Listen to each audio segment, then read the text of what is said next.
Hey guys, my name is Kitty. Welcome back to my channel. This is going to be a horror recs video. So I asked on the community tab if you guys would like a favorite horror books rec video or a monster romance rec video.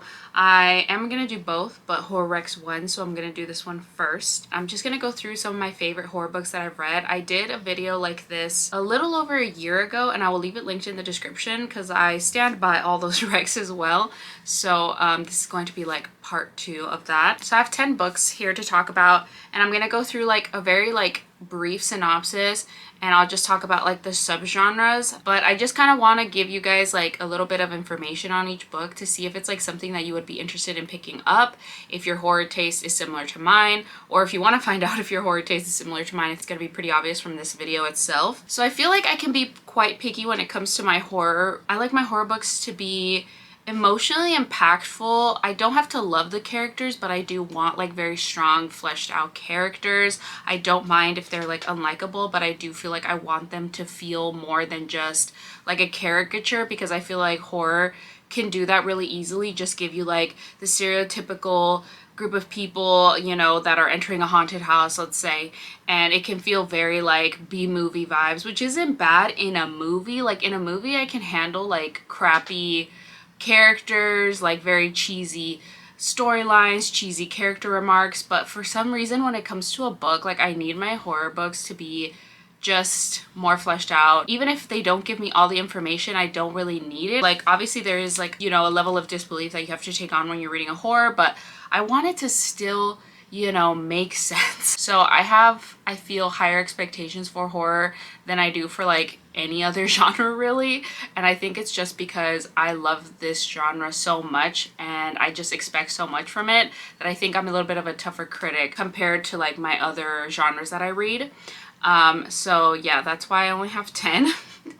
But I really love these books. I don't recommend them to everyone. Like I really believe horror is one of the most like subjective categories that you could really talk about, because everybody's different, everybody's triggers are different, what they like to see, what they don't like to see varies so much. So I'm not saying that I recommend these books for everybody, but if a book sounds like something you would be into, then I would definitely recommend checking it out.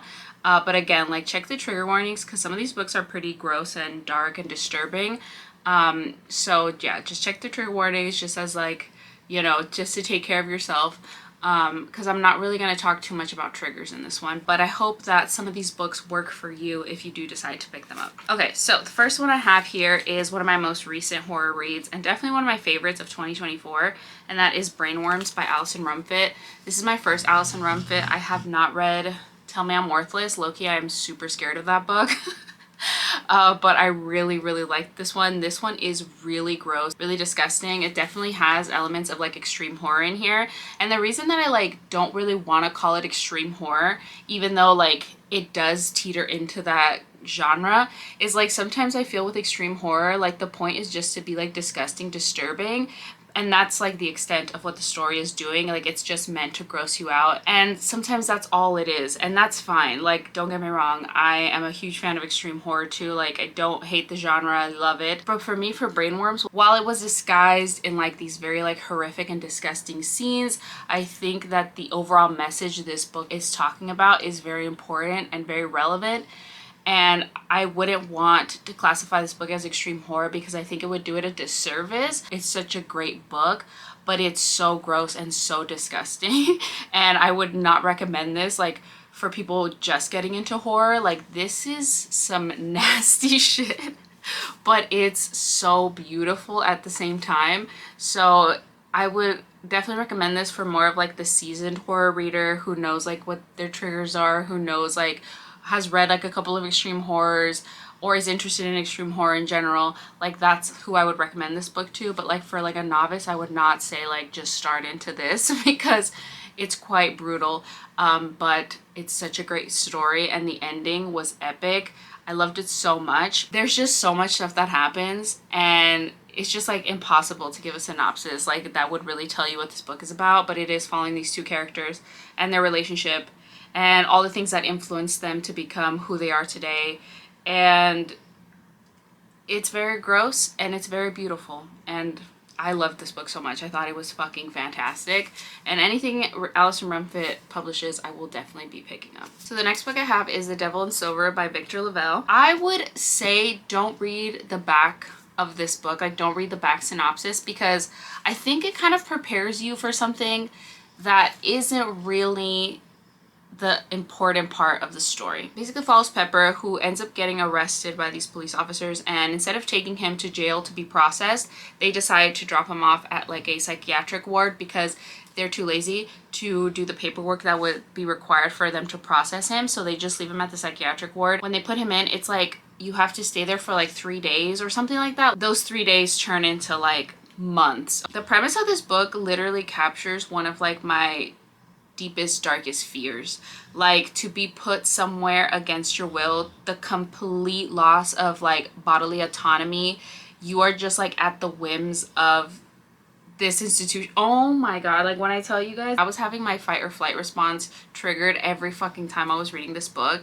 It was so hard to read for me. Like, I had to take stops throughout the story because I was just like, I literally cannot believe. There's a part where he basically gets strapped down and he gets stuck there for days. I was having the biggest anxiety attack of my life reading that section of this book, because Victor LaValle's writing literally sucks you in, and it's like almost like you're going through this exact thing with this character. Oh my god, it was so fucking stressful, but this book is so fucking beautiful. It follows a cast of characters that are all staying in the psychiatric ward, and you kind of learn their backstories, why they ended up here, and what like things in their life happened that led them to this position in their life. But it's so beautiful, and like the ending literally made me sob. This is an amazing, amazing horror book, and it really does talk about the horrors of like the mental health system in the United States specifically. There are like excerpts in here where Victor LaValle kind of like talks about different cases that have gone on within like mental health hospitals. And in the author's note, he also kind of goes into his own experience. And it's just a very emotional book, but it's so fucking beautiful, but it's so fucking devastating. And I think that's like my main thing that I love in horror books, is like I want to be so fucking sad, but also like, wow, this was so fucking beautiful. You know what I mean? And this book is literally exactly that. This book is so fucking good, but holy shit, like it's so triggering. I feel like this is one of the most triggering books I've ever read. And it's like, it's not like it's that disgusting. It's just like the idea of what happens to this person is so like terrifying to me that I was having a hard time reading it, but I loved it so much. So yeah, I definitely recommend this. Oh my god, it's so fucking good. Another Victor LaValle that I read that I don't actually physically own, but I love so much, is Lone Women. And I read this audibly. And I loved it so fucking much. And this follows a woman who goes to Montana to like homestead this plot because the US government was giving away land to people that could like go and homestead it. And within the time frame that this is happening, this was the only way that like an African American woman would be able to own land in the United States. So she ends up going to Montana to try and homestead this land, and she takes a trunk with her, and it's like, what's in the trunk? And you find out what's in the trunk. But this book was so beautiful. Like the ending made me fucking cry so hard. This is the theme. I like to cry in my horror books. I'm just a big fan of Victor LaValle. He's like one of my favorite horror authors as well. All right, next book I have is The Fisherman by John Langan, and this is a cosmic horror.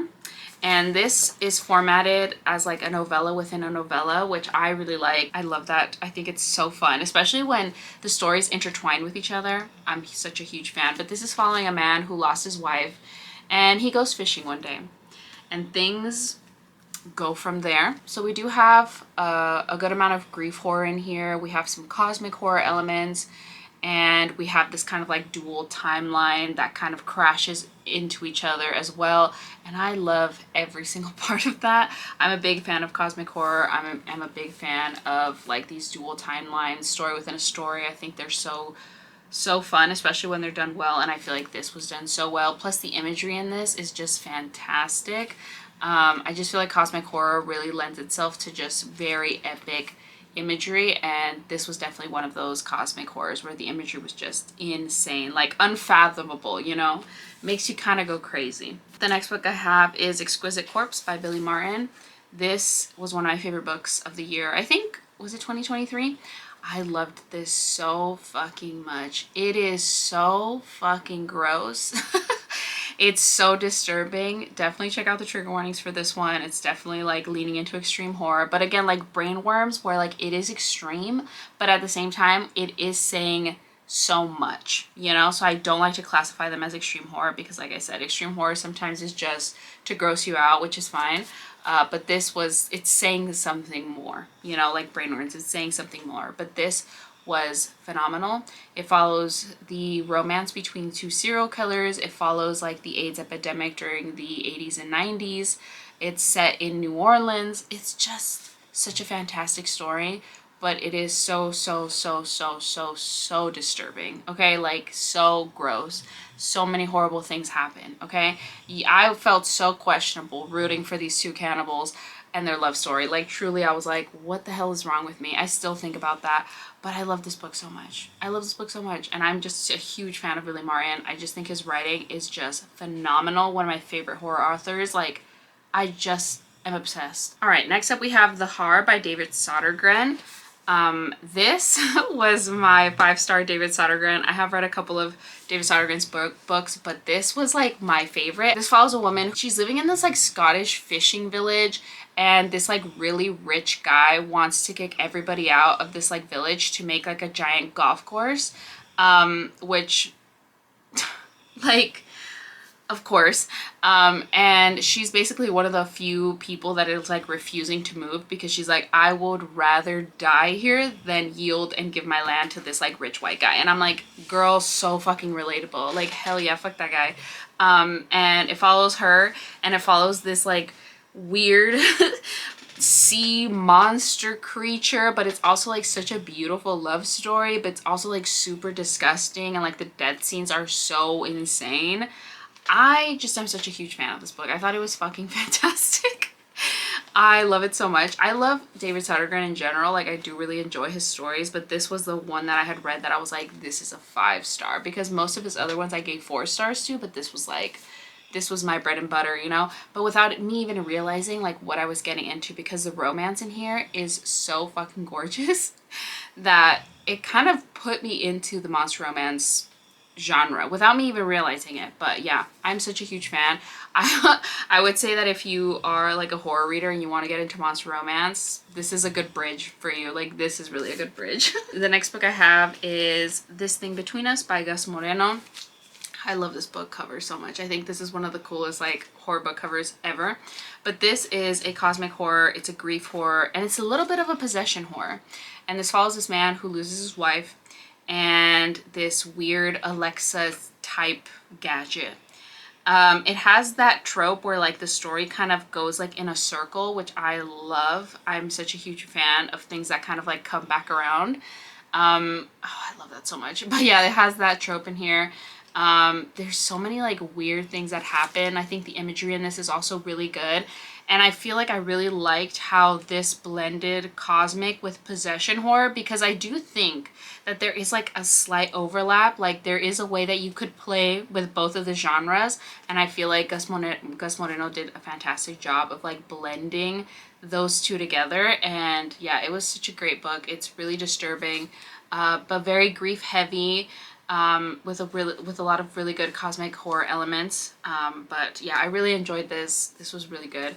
And I do want to check out more by Gus Moreno, because this was fantastic. I really enjoyed this. Next book I have is Nels by Sydney Williams. So this is like a horror for people that like to have fun. And if you like to live, laugh, and love, like, I feel like Nels is for you. This is a very funny horror, but it's also really horrific. Like, there is this one scene in this book that I have literally never seen done before in any horror that I've read. And I had to tab it in a different color because it was so fucking disgusting that I was like, you're fucking joking. Like, it's this scene that's literally stuck in my head forever. And anytime think about Nels, look at Nels, like I'm always like that scene. And it's the most disgusting scene in the book, but I'm like that scene. This is such a fun book. Like if you love like 80s horror movies, you would love this. If you like very like zany fun time horrors that aren't like uber serious. So if I was a mom and daughter, the daughter character keeps seeing these little Nelf creatures and they keep like messing with her, and like these creatures like messing with her get worse and worse and worse. And the mom is just like really trying so hard to figure out what's going on with her child and why these things keep happening to her. And then you get like a whole cast of characters getting involved. There's like a very specific thing that happens in here. I'm not going to say what it is, but like it's one of my favorite things to see in horror. And I feel like the way Nels did it was so fucking cool. Like literally that whole scene is like my favorite thing. I just loved it so much. So yeah, I'm a huge fan of Nels. If you let yourself enjoy it, it's gonna be a fun time. Okay, the next two books are both by Eric LaRocca, who is another one of my favorite horror book authors. So the first one is Things Have Gone Worse Since We Last Spoke and Other Misfortunes, but I'm specifically talking about the first one, which is Things Have Gone Worse Since We Last Spoke. It was like one of the Eric LaRocca books that I hadn't read before. And holy shit, it was so disgusting. But I loved it so much. I wish that I had like the original copy, you know, the one with like the red splatter and the blue cover, because I think that copy is so fucking cool. This bind up, I hate the cover, but the story is so good, and it follows this woman who goes online to purchase an apple peeler, and things go from there. And the places they go were disgusting. And then my final book is another Eric LaRocca, and that is We Can Never Leave This Place. I love this book so much. I think it is such a fantastic blend of like horror with fantasy. The way the story is set up is like where you don't really understand anything until like the last couple of pages, and I loved it. I was like, this is fantastic. It's set in kind of like World War I, World War II era, and it's following this mother and daughter relationship after dad died, and the things that happen after that death are just so weird, and like it almost seems fantastical until you get to the end, and then you finally understand like what was going on. I just love this book so much, and like the writing in this is fucking gorgeous. Like this is one of my favorite like books by Eric LaRocca, because I feel like his writing in here was just so gorgeous, and oh, I love it so much, and I love this cover. I think it's so fucking sick. So yeah, I'm a big fan of this one, and I would definitely recommend it by Eric LaRocca if you haven't read anything by him. I feel like this is a good place to start because, like I said, his writing in here is absolutely gorgeous. So those are the 10 horror book recommendations. I love all these books so much, and I hope that you enjoy, you know, one of these, some of these. If you do decide to try them out, like I said, please check out the trigger warnings for all these books, because pretty much every single one of them has a trigger warning. So just keep that in mind. I will leave my other video linked down below. I think my first video in this series of like horror book recs has more like beginner friendly horror book recommendations, so I will leave that linked in the description. So if you made it to the end of the video and you want to leave me an emoji just to say hi, let's do the bat emoji for like all these horror books spooky season. So I'm gonna leave you guys here. If you did enjoy this video, please make sure to give it a thumbs up, subscribe to keep up with more content from me, and I will see you guys in my next video. Bye!